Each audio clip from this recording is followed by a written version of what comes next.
Hello everyone, my name is Adriana, I'm from Brazil, my first language is Portuguese. I've studied at Conestoga College for 8 months.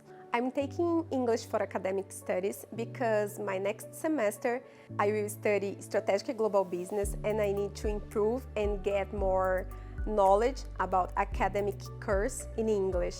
I chose Conestoga College because it offers a lot of benefits to students in addition to the high level of professors, and I've been studying in hybrid and get involved in some activities provided by Conestoga. The EAS program is very interesting because it's not just about learning English, it's about the academic part as well. I learned how to do assignments, presentations, and history about Canada.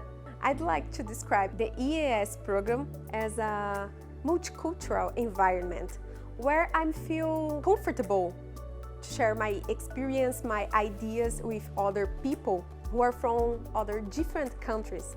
During this time of study, I made some friends and I like how the college prioritizes the respect between the professors and students. I would say for you, enjoy the activities and the diverse series of opportunities provided by Conestoga College.